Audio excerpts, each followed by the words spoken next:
O Trilhas da Democracia finaliza hoje a série especial de 4 programas sobre o livro Segundo Círculo, Centro e Periferia em Tempos de Guerra, organizado pelos professores André Singer, Fernando Rujitsky, Cícero Araújo e Bernardo Recupero, livro que foi publicado pela editora da Universidade Estadual de Campinas, realizando uma discussão sobre Revolução Burguesa no Brasil, modernização conservadora, teoria marxista da dependência e dependência 4.0.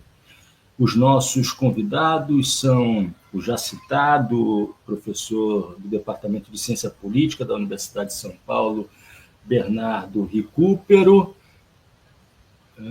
Ele aqui. Bernardo, seja muito bem-vindo ao Trilhas, é um prazer recebê-lo mais uma vez. Prazer é todo meu, Marco. E a professora titular sênior da Faculdade de Economia e Administração da Universidade, professora titular sênior da Faculdade de Economia e Administração da Universidade de São Paulo, Leda Paulani. Professora Leda, é um grande prazer recebê-la no Trilhas da Democracia. Seja muito bem-vinda. Obrigada, Marco. Eu que agradeço o convite, é um prazer estar aqui. Completando essa nossa mesa virtual, o companheiro Normando Rodrigues, advogado, assessor jurídico do Movimento Sindical Cultista. Tudo bem, Normando? Tranquilo, Marco. É um prazer estar aqui novamente com o Bernardo, com a professora Leda, para a nossa tertúlia na trilha. Muito bem. Bernardo, Leda, eu gostaria de fazer uma pergunta introdutória, básica, para o início desse nosso programa, para a gente ir aquecendo os pneus, né? Direcionada a vocês dois. Né? Me parece que existe um ponto em comum, para além do fato de vocês dois terem escrito capítulos numa parte do livro que fala exatamente da teoria crítica. Né? Há um ponto comum entre os 2 capítulos que vocês escreveram, que se refere ao fato de enxergarem a atualidade das discussões sobre a Revolução Burguesa no Brasil, os debates que foram travados na década de 50, na década de 60, 70, até as críticas que acabaram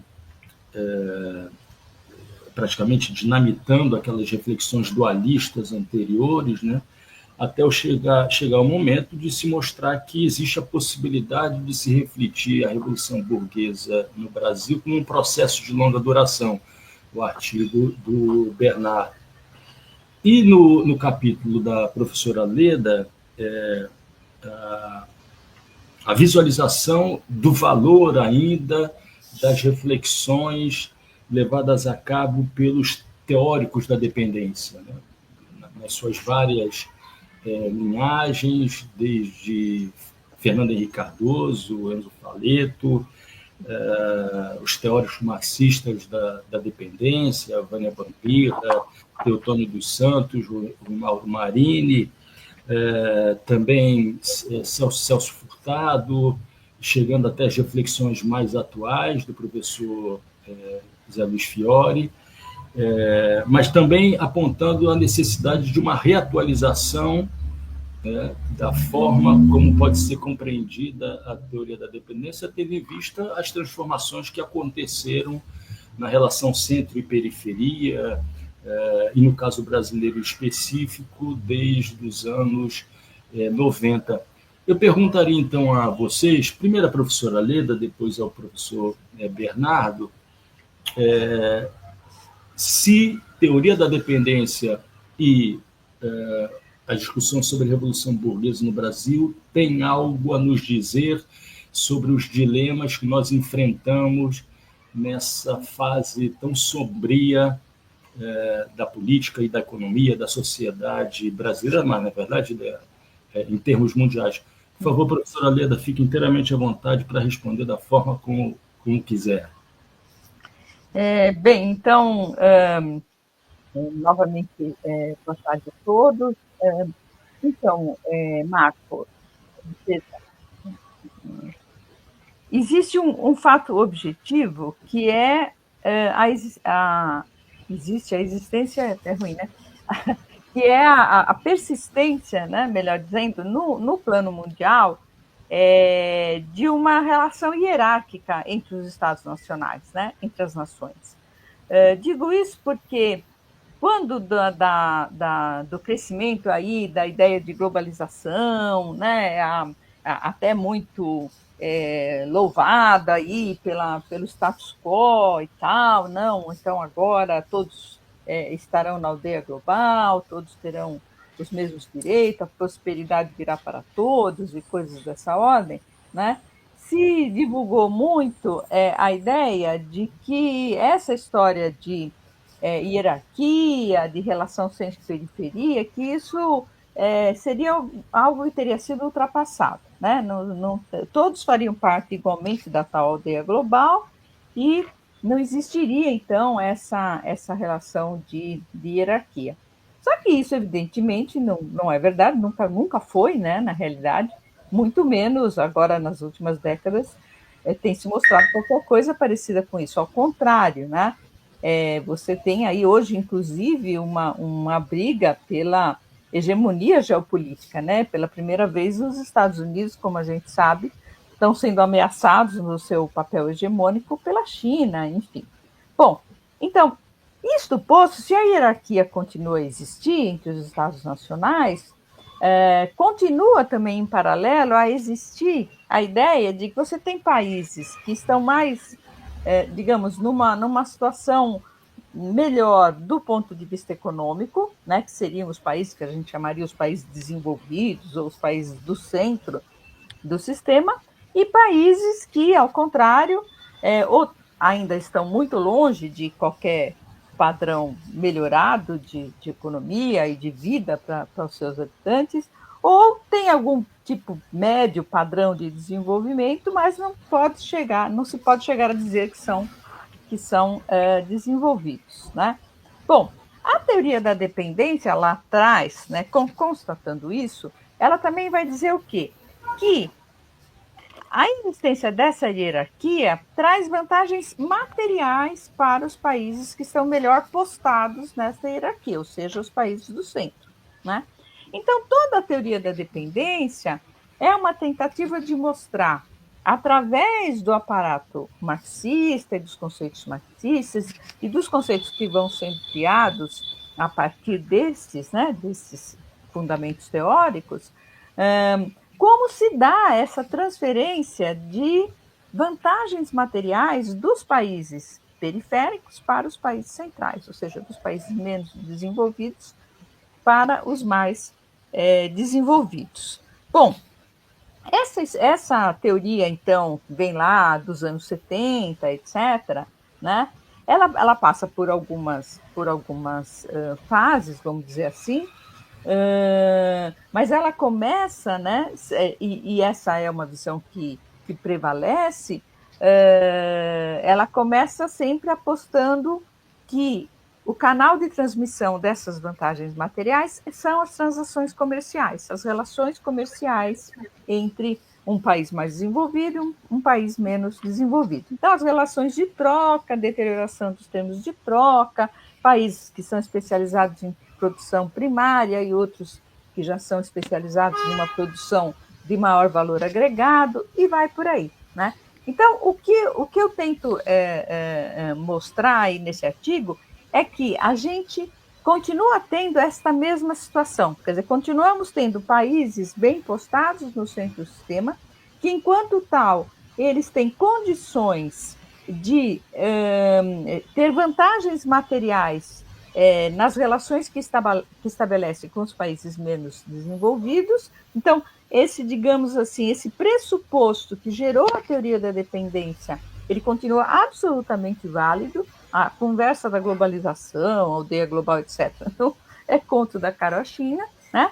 Agora, a gente precisa estudar, reestudar, do meu ponto de vista, que eu tento mostrar aí, né, no artigo, faço um histórico aí das posições da teoria da dependência, mostrar, então, quais são os canais, né, por meio dos quais essa dependência hoje se estabelece, né?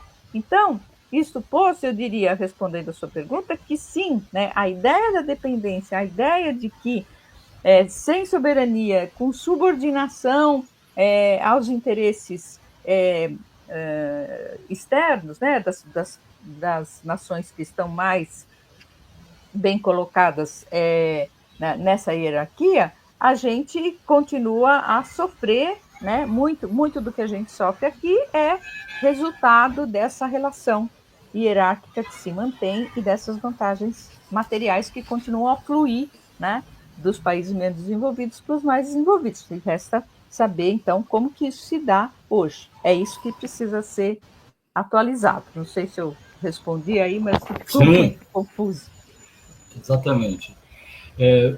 Bernardo, quando eu li a parte final do teu capítulo, e num determinado momento você falou, olha, mas ninguém fala mais sobre revolução, nem revolução socialista, nem revolução burguesa também, eu me recordei que alguns meses atrás, quando a gente estava combinando a tua vinda ao programa, um outro programa, numa dessas tuas vindas, você me mandou uma mensagem exatamente nesses termos, quando eu propus que se inserisse no título do programa Revolução. E aí, quando eu li o teu capítulo, eu falei, Bernardo estava escrevendo esse capítulo exatamente quando dessa troca de mensagem.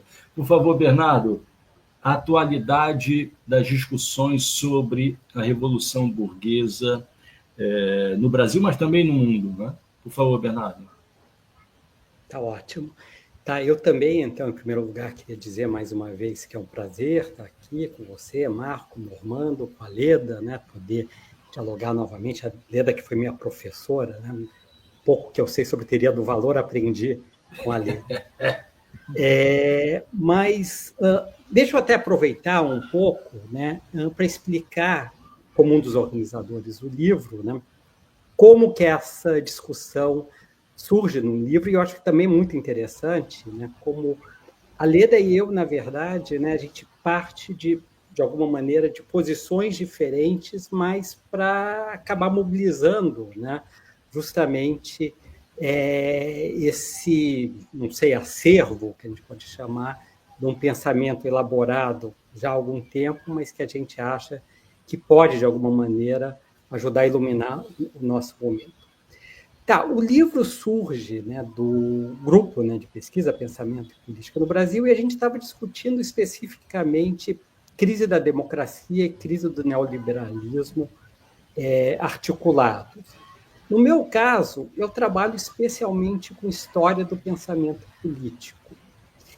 E revisitando, né, o que talvez a gente possa chamar desse debate sobre a Revolução Burguesa no pós-64 no Brasil, e eu acho também interessante que não é propriamente um debate explícito, né? Se a gente for pensar os protagonistas, o que me chamou a atenção é que muito daquilo que era discutido, especialmente em termos de relação economia e política, ganha atualidade hoje em dia. Isso por quê? Porque, falando muito rapidamente, né, pensando especialmente do ponto de vista, né, sei lá, da chamada Escola Paulista de Sociologia. É interessante que o Fernando Henrique Cardoso, num artigo, acho que de 72, ele vai falar provocativamente, mas ainda de uma maneira bastante reticente, que justamente nesse contexto que a gente pode pensar que já é do milagre econômico, e, no fundo, as transformações econômicas que a ditadura estava promovendo poderiam ser pensadas como equivalendo a uma revolução econômica burguesa. Ao mesmo tempo, ele faz o comentário de que esse seria um movimento político reacionário. É interessante, o Chico de Oliveira indica isso em algumas entrevistas, o texto célebre dele, Crítica à Razão Dualista, é, em boa medida, uma resposta ao Fernando Henrique, e justamente no sentido de dizer que, na verdade, o que você tinha em 64 era, ou depois de 64, uma contra-revolução. E se o Fernando Henrique pensa especialmente em termos de modernização, né, a gente sabe bem que talvez a grande tese crítica à razão dualista é justamente a articulação entre moderno e arcaico. E me parece que também o Florestan Fernandes, né, na Revolução Burguesa no Brasil, em alguma medida está tratando, né, desses temas, quando, no fundo, né, quando ele vai pensar a forma específica da Revolução Burguesa do Brasil, em alguma medida ele vai dizer que ela acaba assumindo um caráter contra-revolucionário. Então, existe, né, o que talvez não seja um debate explícito entre esses autores, e, ao mesmo tempo, também, para mim é muito interessante, pensar como diversos autores, né, ligados ao PCB, e essa parte teve que ficar de fora do artigo, como, por exemplo, Carlos Nelson Coutinho, Ivan Ribeiro, Luiz Werneck Viana, José Chazin, falavam em via prussiana naquele momento, para discutir diversos aspectos da história, da economia, da sociedade brasileira. Não é por acaso que isso aconteça justamente naquele momento, que é um momento de autoritarismo ou justamente econômico. Lógico, o contexto atual é muito diferente. O contexto atual, até pensando que já não existe mais Guerra Fria, e se a gente for pensar do nosso ponto de vista, né, o desenvolvimento é uma mudança, é uma lembrança quase distante.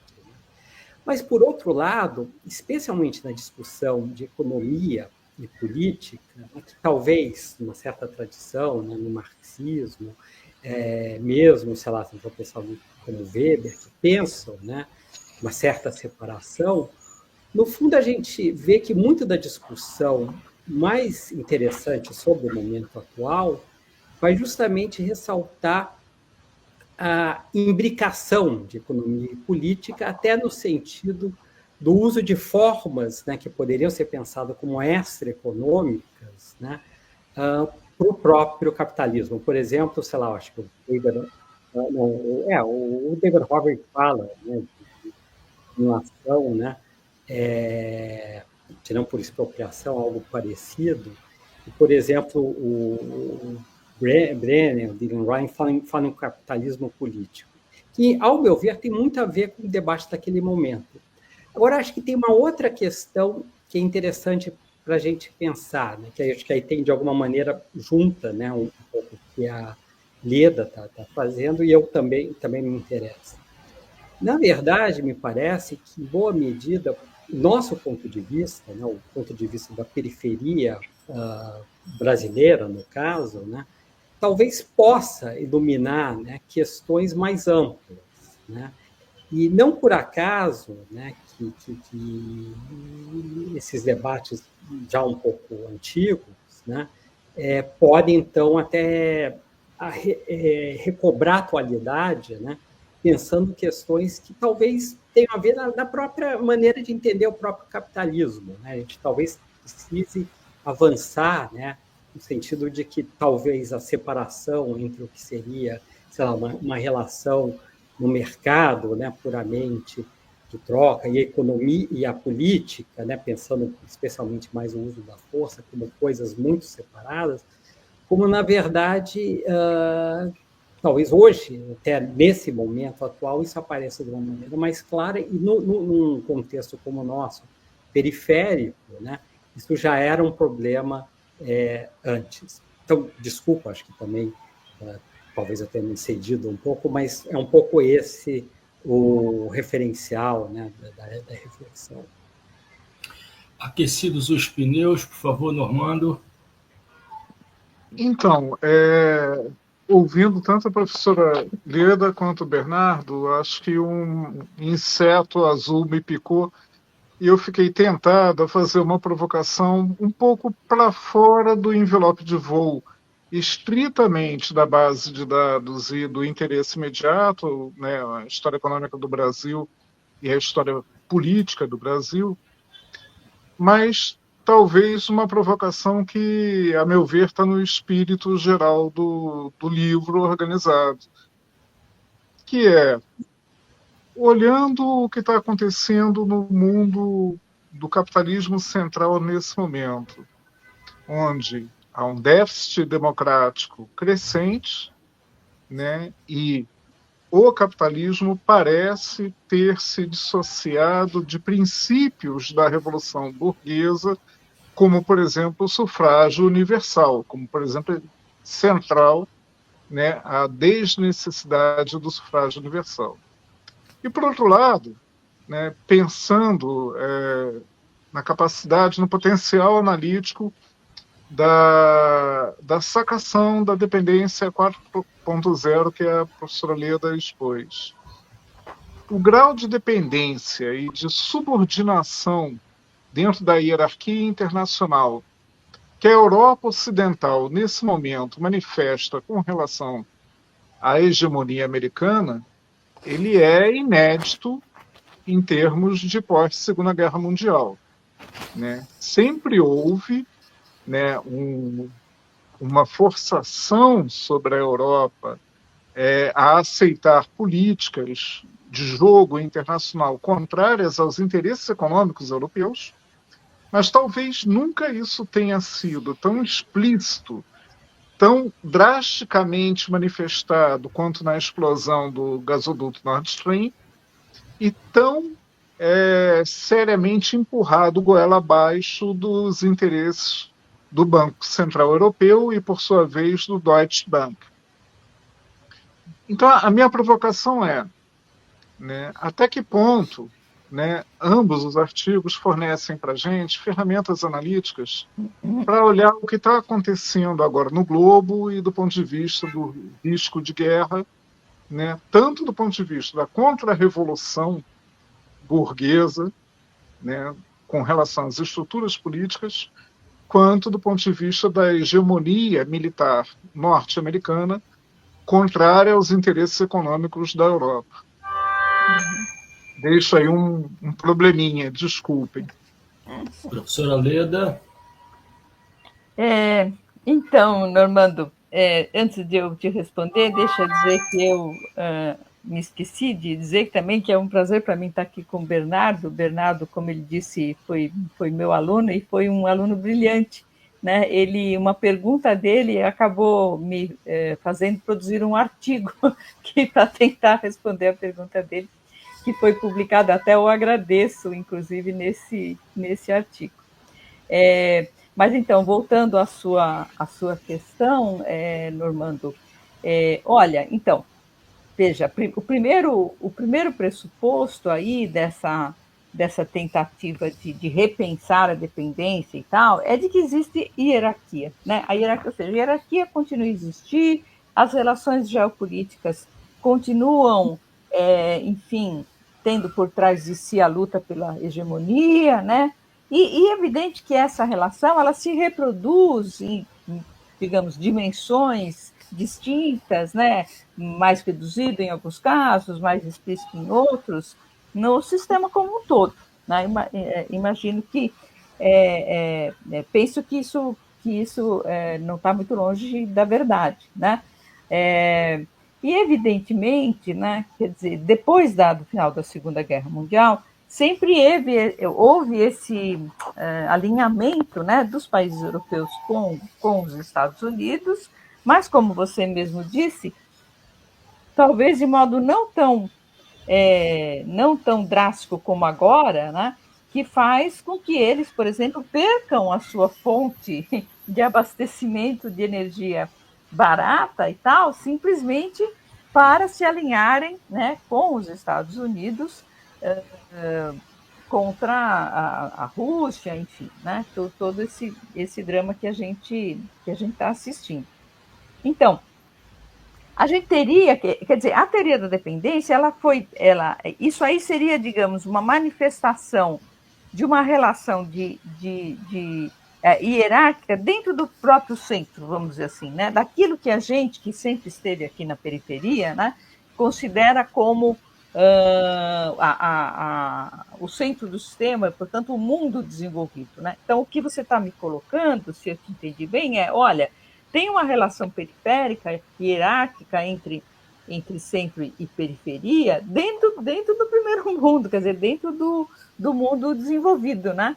Que, digamos, de alguma forma sempre teve, mas os interesses, pelo menos os interesses materiais, se não os políticos, propriamente os geopolíticos, mas pelo menos os materiais, conseguiam ser minimamente preservados. Bom, acho que duas coisas mudaram aí nessa história. Uma foi a instituição do euro, né, que colocou, inclusive, relações desse tipo também dentro ali do próprio grupo dos países do euro, né, a crise das dívidas dos países da periferia do euro, alguns anos depois da grande crise internacional, trouxe claras evidências nesse sentido, né? Como também então, esse é o primeiro ponto, né? A existência, a adoção do euro. E o segundo ponto é que você tem, até onde eu consigo enxergar, um acirramento das tensões em nível mundial, por N razões, uma delas pela própria digamos, talvez a gente pode chamar de fase senil do neoliberalismo, se a gente quiser, né? Com consequências da própria insistência e da visão neoliberal de se impor e etc. Então, você tem, digamos, uma espécie de rebuliço geral e ascensão da China junto, né? Que faz com que os europeus agora, sequer os seus interesses materiais, eles estejam conseguindo defender nessa relação, né, com os Estados Unidos, sobretudo. Então, eu penso que a teoria da dependência, na medida em que ela foi pensada para discutir as relações de centro e periferia de verdade, vamos dizer assim, não lá dentro do centro do mundo desenvolvido, talvez ela não nos ajude muito a pensar esse mundo, porque o mundo do euro, inclusive, é um outro mundo. A relação do euro com o dólar não é a relação do real com o dólar. O real é uma moeda, por exemplo, né? O real é uma moeda que é emitida por um único Estado nacional, né?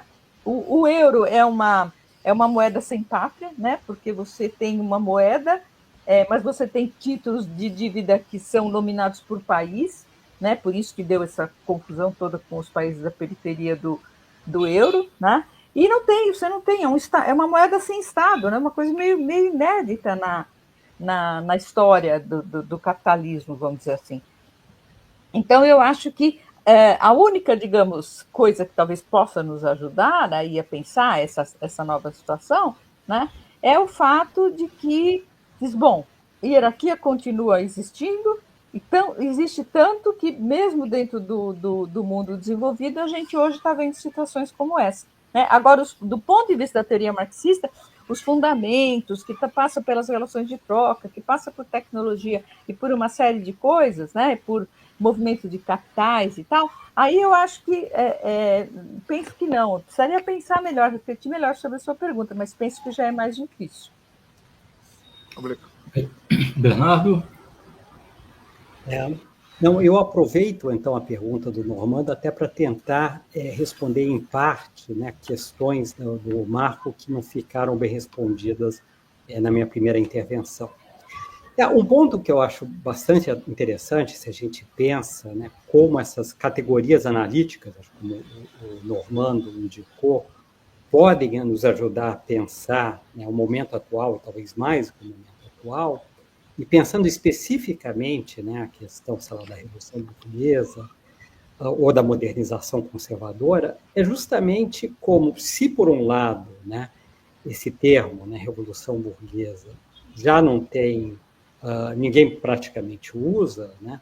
Modernização conservadora é interessante que se tornou tanto uma explicação para o pós-64, como quase uma chave analítica mais ampla, né, sobre a história brasileira.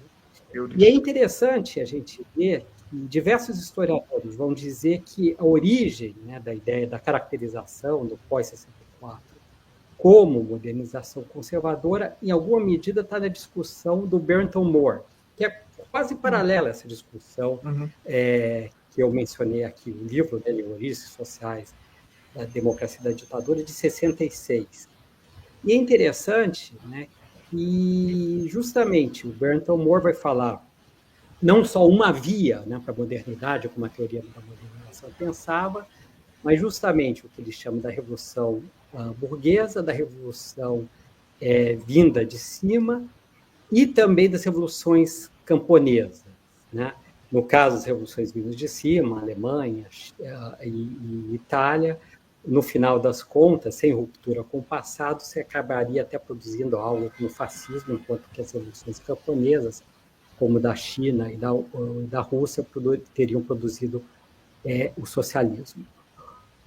O que eu acho bastante interessante é que havia, obviamente, afinidades entre a discussão que ocorria no Brasil naquele momento, né, pensando o contexto pós-64, e também essa discussão mais ampla do Barrington Moore, que, não por acaso, também lembra até muito da discussão do próprio Lenin sobre via prussiana, via americana, e coisas do tipo, né? Mas é interessante como, no fundo, né, o termo revolução burguesa, né, já não está mais presente, e me parece que não está presente por motivos óbvios. Por um lado, aquilo que a gente estava falando antes, não se fala mais em revolução no sentido mais amplo, talvez não seja o horizonte da nossa época. E a própria ideia da revolução burguesa, e se a gente pensa, né, a caracterização do Barrington Moore, que a revolução burguesa, a gente entenderia ela especialmente por seus resultados, como uma espécie de combinação entre capitalismo e democracia, isso já não ocorre mais. É interessante que o Florestan, não diretamente, pensando a revolução burguesa no Brasil e na periferia, ele fala justamente de uma situação oposta, que é uma dissociação entre capitalismo e democracia. Então, eu volto até a reflexão anterior, né? O que me parece bastante interessante é que, no fundo, né, aquilo que parecia uma discussão talvez localizada, provinciana, num certo momento, hoje tem um interesse que vai muito além do Brasil, né? Não sei se é uma brasilização do mundo, acho que é mais complicado, a gente tem que tomar muito cuidado, né? E acho que a Leda tem toda a razão, né? A gente está pensando as categorias não é para analíticas, não é simplesmente para aplicá-las, né? É para justamente, né, a partir da nossa situação, nosso momento, lugar, ver, né, até que ponto elas funcionam e não funcionam e nos ajudarem a pensar.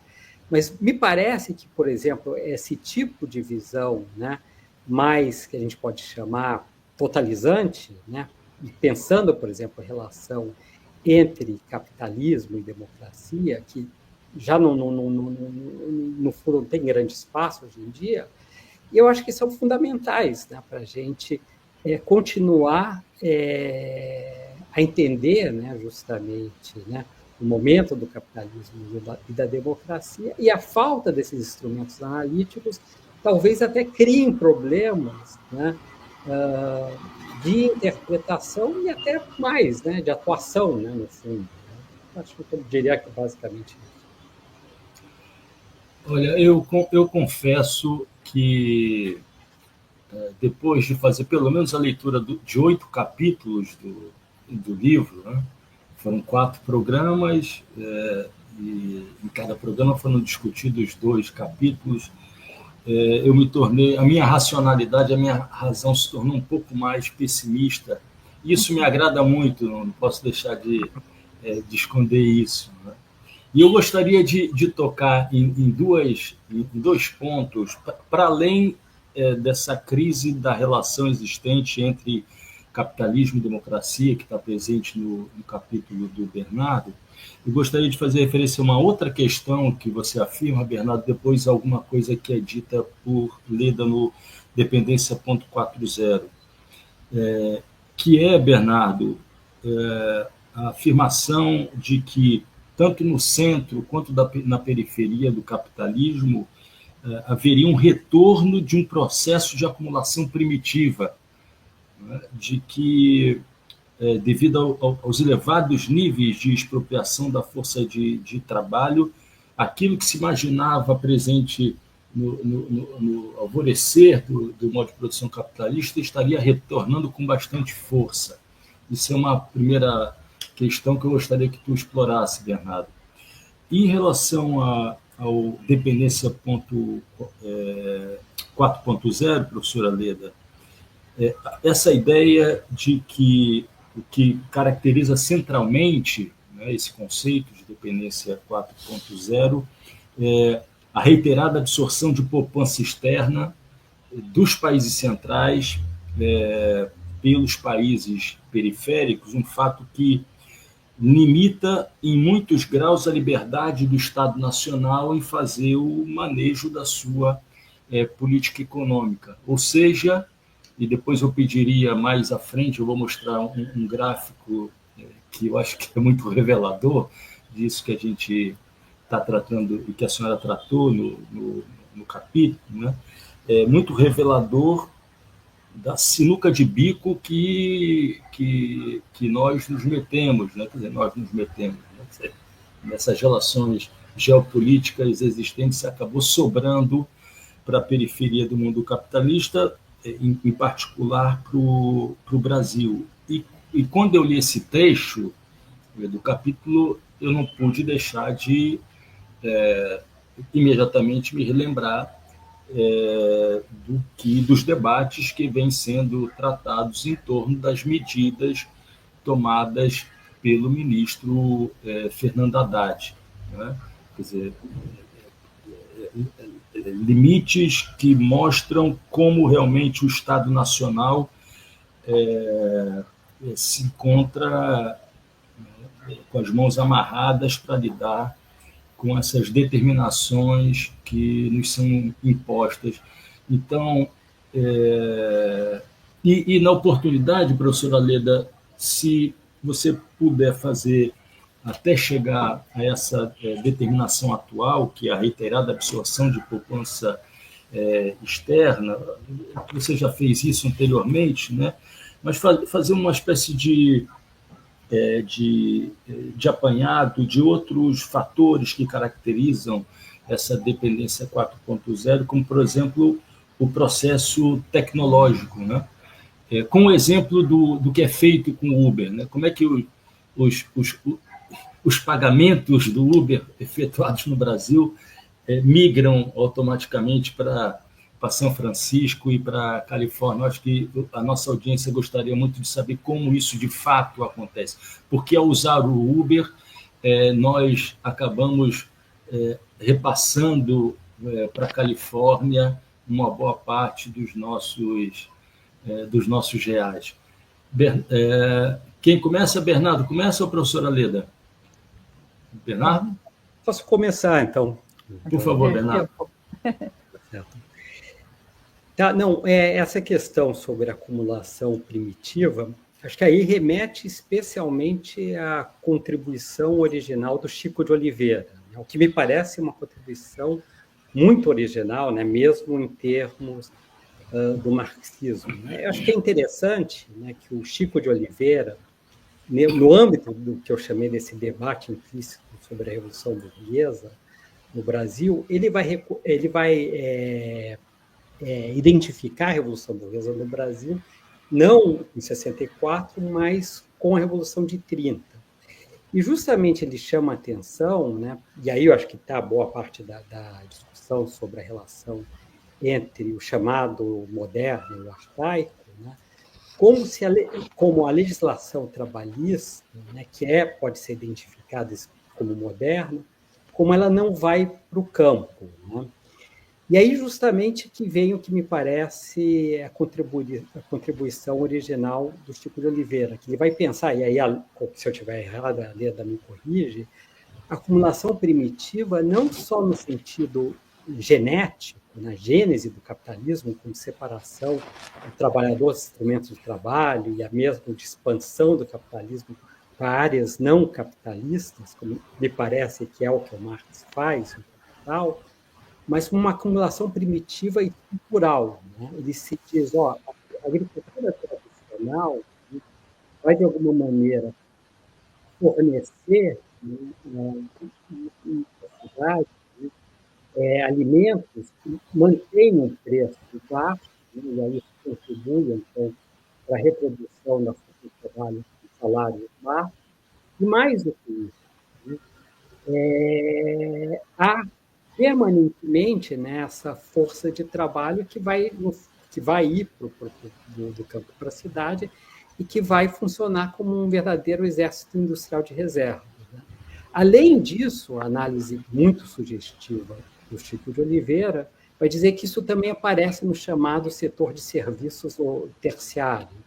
Ou seja, se naquela época se falava do inchaço do setor terciário, ele vai dizer, em toda a discussão sobre marginalidade que vai aparecer, ele vai dizer não, né? No fundo, né, é esse pessoal que está vindo do campo e que, de alguma maneira, vai mostrar articulação entre o chamado arcaico e moderno. O que eu acho muito interessante é que hoje, né, muito da discussão mais interessante, eu mencionei o David Harvey, ele fala, acho que acumulação com espoliação, vai numa linha bastante parecida com a do Chico de Oliveira, nesse sentido da acumulação primitiva, que é mais do que um momento, como algo permanente. E talvez até a Nancy Fraser vai mais longe, né? Nesse livro que eu acho muito sugestivo, do Capitalismo Canibal, como o capitalismo precisa de zonas não capitalistas, né? Eu acho que em sentidos diferentes ela está pensando para sobreviver. Talvez a gente poderia até dizer que muita dessa discussão já estava até na Rosa Luxemburgo, por exemplo, né? Mas, de qualquer maneira, é isso que eu acho que vale a pena a gente ver, né? Em termos, voltando então, até a questão anterior, das categorias analíticas, né? Que mesmo que então, todas essas discussões, como as discussões que a gente faz, são localizadas, mas elas transcendem, né, os seus contextos, né, e de alguma maneira podem nos ajudar a pensar. Professora Leda?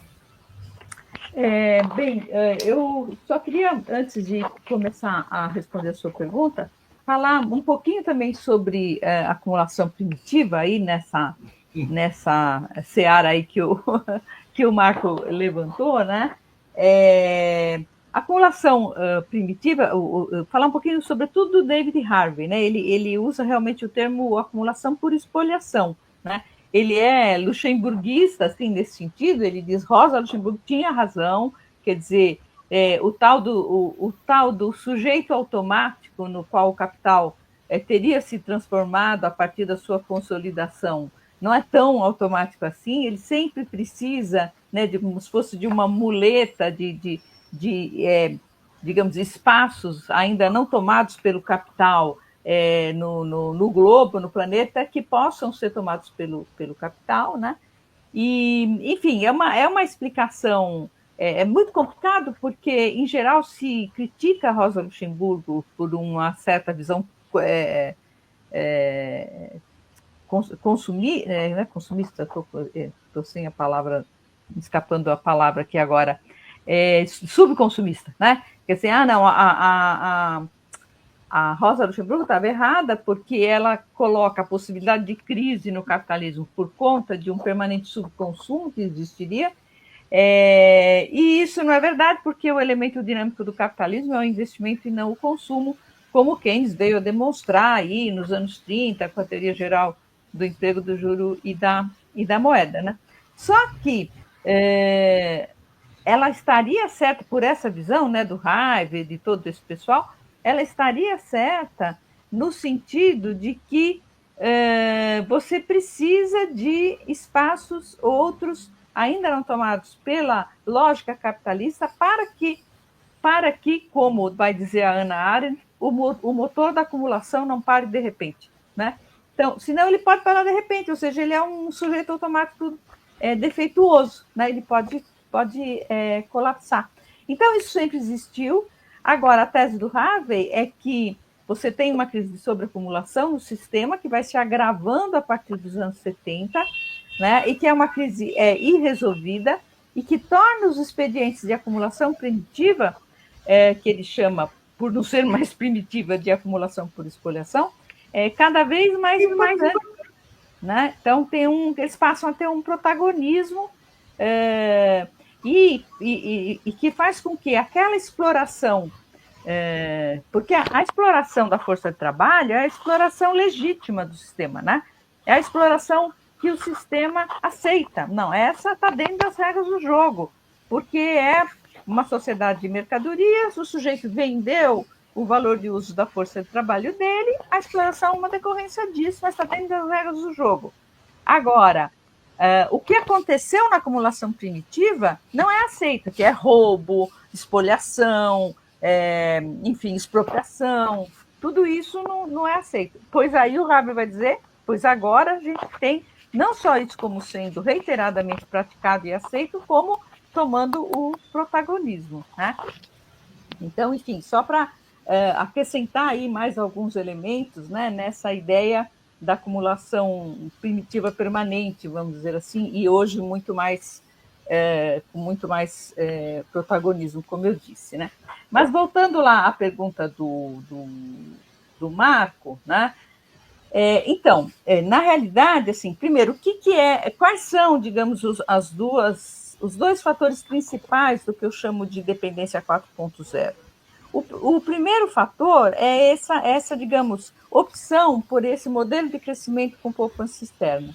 O que quer dizer isso? Quer dizer o seguinte, se você olhar a história brasileira, todos os grandes momentos de crise econômica que o Brasil passou, que não foi apenas decorrência de crise internacional e etc., foram crises nas contas externas, né? O que significa falta de divisas para honrar os compromissos do país, dos seus vários agentes econômicos, empresas, pessoas físicas, etc., em dólar, né? Então, chega na hora de pagar em dólar, não tem o dólar, né?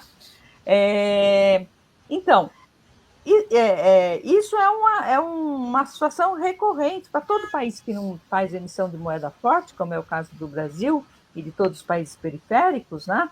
Você sempre corre o risco de ter uma crise, um default, né? Uma crise de inexistência de divisas na quantidade suficiente que você precisa naquele momento. Muito bem. Então, o modelo de crescimento com poupança externa vai dizer o seguinte: olha, a gente não precisa se preocupar com isso. A gente faz aquilo que é interessante para o capital vir para o nosso país, né?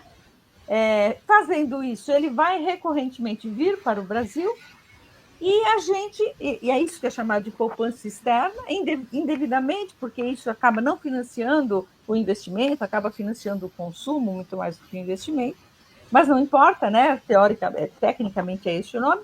Então, esse recurso impediria o Brasil de voltar a cair nas crises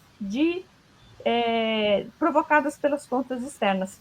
Essa opção, no caso do Brasil, claramente foi feita lá, junto com o Plano Real, lá nos anos 90, na metade dos anos 90. Né? Professora, eu posso exibir agora aquele gráfico para ilustrar? Só um minutinho, acho que já te falo. Né? Então, lá nos anos 90, se fez essa opção. Né? A ideia era transformar o Brasil numa potência financeira emergente. Né?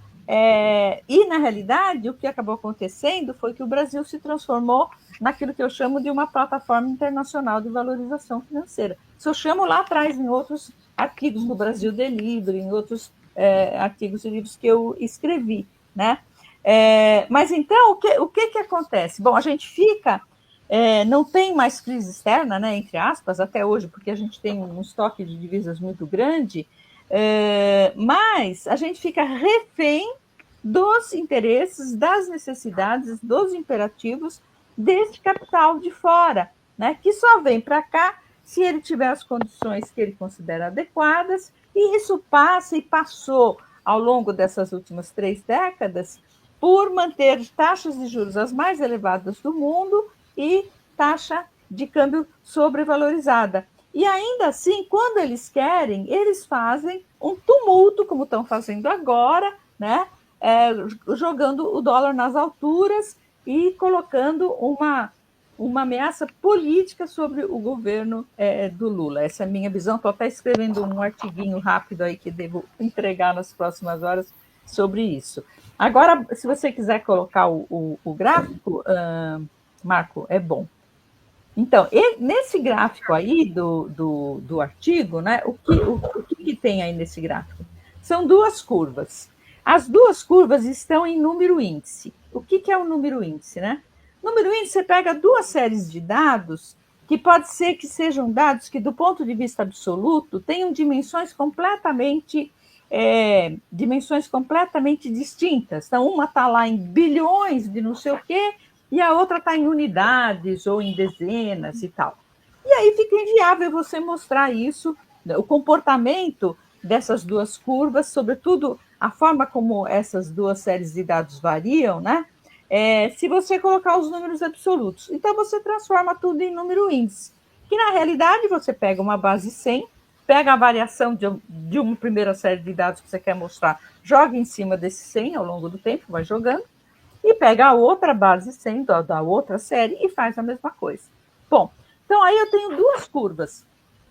A primeira curva, essa que é mais retinha aqui embaixo, né, essa aqui, é a curva do PIB brasileiro, né, do PIB. Então, como é que o PIB foi evoluindo de 1900... Aqui eu não estou enxergando aqui. 1980 até 2022, né? Então, essa é a evolução do PIB. Essa curva de cima é a evolução do pagamento de rendas, da balança de rendas, do balanço de pagamentos. O balanço de pagamentos, eu estou falando tudo isso porque não sei até que ponto as pessoas que nos acompanham têm conhecimento, né, do que significam esses termos. Então, só para não ficar muito abstrato. Balanço de pagamentos, como se sabe, é a contabilidade de todas as transações em dólar, né, entre o Brasil e países que a gente chama, na contabilidade social, de resto do mundo, né? Bom, então, uma parte dessas contas, então você tem o quê? Por exemplo, pagamento de importação, vai estar lá registrado, né? Pagamento de serviços importados, como serviço de transporte, por exemplo, quando você compra uma passagem aérea por uma empresa, sei lá, Lufthansa, né? Isso aí é um serviço que foi importado, né? Você, brasileiro aqui, está comprando um serviço de transporte de uma empresa alemã, né? E tem a balança de rendas. O que é essa balança de rendas? Ela registra todo o envio para fora de lucros, dividendos e juros, né? E essa curva aqui, ela em número índice, ela mostra esses pagamentos. Então, se a gente pegar aqui, ó, nesse ponto aqui, a 94 é quando tem o plano real, né? E se faz essa opção de crescimento com poupança externa, né? Assim chamado crescimento com poupança externa. Então, aqui eu tentei mostrar aqui que, olha aqui, né? Como é que o PIB crescendo assim, esse negócio está crescendo assim, desse jeito. Aqui teve toda a questão da crise internacional também, que dá essas variações muito fortes, mas, de todo jeito, a distância, né, entre essas duas curvas, ela vai aumentando, se a gente passar aqui uma reta aqui assim, mais ou menos, né? De todo jeito, é muito maior do que era aqui em 94. Então, isso demonstra, né, como que uma parte daquilo que a gente produz aqui, né, do valor que a gente consegue produzir internamente no país, acaba fluindo para os capitais de outra pátria, né, para os capitais externos, né? É isso que esse gráfico quer demonstrar. Esse é o primeiro fator do que eu chamo de dependência 4.0. Mas eu pus esse nome de dependência 4.0 por causa do segundo fator, que é justamente a questão da tecnologia que o Marco se referiu, né? O que a gente tem hoje? A gente tem a produção em larga escala e que entra como insumo na produção de tudo, que são as chamadas mercadorias conhecimento, né? Mercadoria conhecimento é um tipo de mercadoria cujo custo de reprodução é zero, né? Então, você tem um software, por exemplo, né? Ele tem lá todo digamos, uma história do desenvolvimento dele, mas depois que ele já existe, ele estando pronto, né? a reprodução dele custa zero, porque basta um clique ali, eu reproduzo infinitas cópias daquele software, né? Bom, então aí você tem a seguinte situação. Primeiro, as grandes empresas de tecnologia são corporações, todas elas, ainda com protagonismo americano, ainda que a China esteja aí nos calcanhares dos Estados Unidos, mas ainda com um protagonismo americano muito, muito forte. Mas, enfim, a gente não tem produção de tecnologia neste sentido, né? A gente tem outras coisas na área de tecnologia, mas a produção de tecnologia que sai na frente, né, e obriga o resto do mundo a seguir, essa produção nós não temos, né? Então, tem um primeiro lado aí, que é a questão dos royalties e tal, mas que não é o mais importante, a meu ver. O mais importante é que a gente, esses pagamentos que aparecem como importações de bens e serviços, né? Então, não estão lá na balança de rendas. Então, essa parte que eu estou falando, da dependência, não aparece lá na balança de rendas, né? Uma parte dela, pelo menos, não aparece. Ela se dá através das próprias relações de troca, né? Porque, vejam, quando a teoria da dependência começa, o que dava essa transferência de vantagens materiais para os países do centro eram as relações comerciais, compra e venda de bens e serviços, né? Agora, isso passou para as relações daquilo que a gente chama de balança de capitais, que é a absorção de capitais nessa balança de capitais, que vai gerar os serviços que vão aparecer lá na balança de rendas, né? Então, eu digo, bom, não são as relações comerciais mais que são as mais importantes, são as relações de transações entre capitais, de movimento de capitais, né? Está numa parte do balanço de pagamentos que se chama conta capital e financeira, né? É daí que vem. Só que, através das relações comerciais, continua a vir por quê? Por conta dessas mercadorias, conhecimento, cuja propriedade intelectual não é nacional, né? E que no preço hoje de qualquer mercadoria, você tem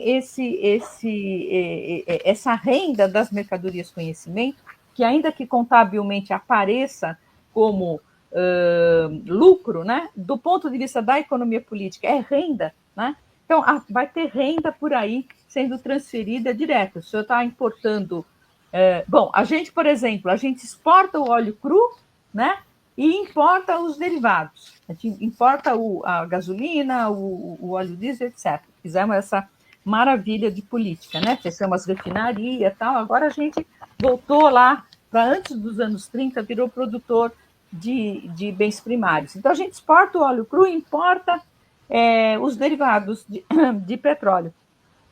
Nessa produção de derivados de petróleo, tem uso de tecnologia, tem uso de mercadoria conhecimento, nesse preço tem renda embutido, né? É difícil extrair o que é renda daí, mas tem porque essas mercadorias, que nenhuma delas tem propriedade brasileira, ou muito pouco tem, né?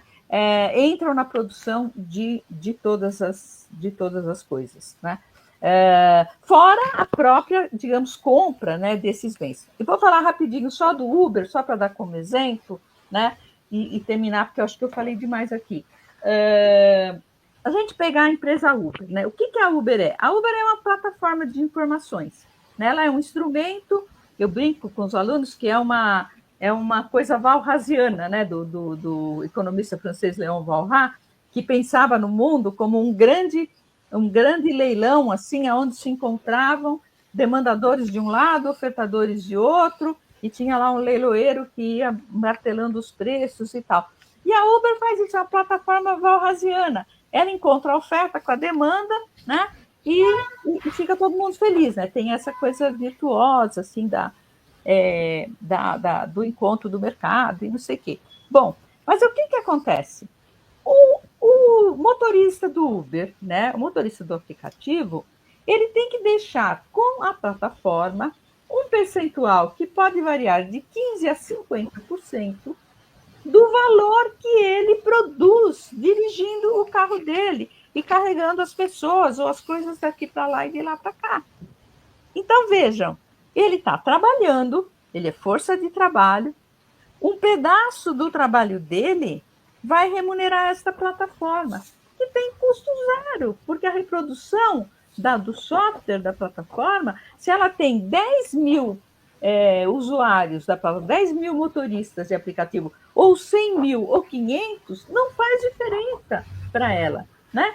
Ela tem aquele capital empatado ali que precisa ser valorizado. E ele é valorizado através da extração de renda, porque esse pagamento que o motorista faz à Uber é renda que é paga para a Uber. Esse é um exemplo, e a matriz da Uber está lá em São Francisco, nos Estados Unidos. Então, esse é um exemplo do que eu estou chamando de, esse segundo fator que eu estou chamando de, por isso chamei essa nova dependência, dependência 4.0. Desculpa, gente, falei muito. Não. Normando, eu te pediria para fazer as honras da casa, fazer seu último comentário, antes que a gente termine. A gente já está com 1 hora de gravação. Por favor, Normando. Não, só para registro final, e por vício profissional, não posso deixar de falar, também é característico que o motorista do Uber, ele é, teoricamente, dono do bem de capital, da ferramentaria dele. E, por isso, existe uma subjetividade envolvida que fragiliza, né, fere de morte a consciência de classe desenvolvida a partir do trabalho. Né? O capital ele foi para o extremo da maldade. No caso das plataformas, tem um grupo de estudo nas universidades bem interessante, a partir de Curitiba, né, sobre trabalhadores de plataforma, mas, enfim, temos um longo caminho pela frente daí. E, por último, eu queria fazer só um registro sobre o título do livro, e em outros encontros já tinha pensado nisso, mas hoje é a última oportunidade para falar essa bobagem. É uma brincadeirinha, porque ao definir como o segundo círculo, né, e usando a Divina Comédia como modelo, ficou claro para mim que nós, leitores, estamos no lugar do Dante, né, e o livro está expondo como se fosse, né, Virgílio levando o Dante no passeio. Mas falta definir qual é a Beatriz. E acho que a Beatriz é a interpretação melhor da realidade que o livro pode proporcionar. Então, vou renovar os parabéns aos autores e agradecer as presenças aqui. Bom, eu mostro, eis aí a capa do livro, Segundo Círculo, Centro e Periferia em Tempos de Guerra, da série Discutindo o Brasil e o Mundo. Bernardo, muitíssimo obrigado por mais essa participação no Trilhas da Democracia. Espero saúde e paz para você e espero que em 2025 nós possamos nos reunir mais algumas vezes. Por favor, Bernardo, suas últimas palavras. Não, só agradecer mais uma vez e dizer, né, quando o Normando falou do segundo círculo, eu imaginei que ele ia dizer, então ainda temos muitos círculos pela frente. Eu estava achando que ia ser pior, né? Espero que não, espero que a gente consiga sair do inferno global, né? E encontremos, se não o paraíso, pelo menos o limbo parece que não existe mais, né? Pelo menos o Vaticano decidiu, né? Mas, de qualquer maneira, não, espero que o pensamento crítico ajude, né, a gente superar, né, as limitações, né, que a gente tem vivido há algum tempo. Mas, mais uma vez, é um grande prazer, né, e estar com vocês e saudar a todos que estão nos assistindo. Professora Leda Paulani, muitíssimo obrigado, foi um prazer enorme, meu, do Normando, do Trilhas da Democracia, contar com a sua participação. Por favor, professora, suas últimas considerações, sua despedida. Bom, eu também só me resta agradecer aí a oportunidade de estar aqui, debater. Esse é um tema bastante complexo, né? Então, às vezes, a gente fica um pouco pressionado pelo tempo e as explicações não saem como deveriam. A gente tem vício de professor, né, Bernardo? E a gente sempre fica pensando, nossa, será que eu expliquei direito? Será que quem estava ouvindo entendeu, né? E tal. Eu, pelo menos, sempre tenho essa preocupação, né? Mas, enfim, acho que a oportunidade de estar aqui, de falar nessas questões, de recuperar, né, esse pensamento que foi tão vivo no Brasil, esse pensamento intelectual, né, de pensar no país, no que é o país, na sua formação, no seu status quo perante o cenário mundial e tudo mais, acho fundamental, sobretudo nesse momento tão complicado, né? Não só para o Brasil, como para o mundo todo, né? Então, acho que é um serviço público aí que vocês prestam, permitindo que a gente venha aqui falar, né, Bernardo? E obrigada aí, Normando e Marco, prazer estar com vocês, e Bernardo também. Bom, esse é o último programa do ano de 2024. A partir de 8 de março, depois de 7 anos, o programa tendo uma periodicidade semanal, uma vez por semana, sempre aos domingos. A partir do dia 8 de março, o Trilha da Democracia passará a ter 2 sessões, né? Aos sábados, às 17 horas, sempre análises de conjuntura, da conjuntura política em particular, e aos domingos, programas com uma natureza mais acadêmica, trazendo, como foi o caso agora, colegas da universidade que fazem as suas pesquisas e publicam. Por fim, gostaria de desejar saúde e paz para a nossa audiência e muita luta democrática e antifascista no ano que vem e no ano de 2026, no próximo biênio, que nós precisaremos muito. Mais uma vez, Normando, um prazer contar com a tua companhia nesse programa. Todo Sua meu. última palavra. E o Trilha da Democracia fica por aqui, vai falar?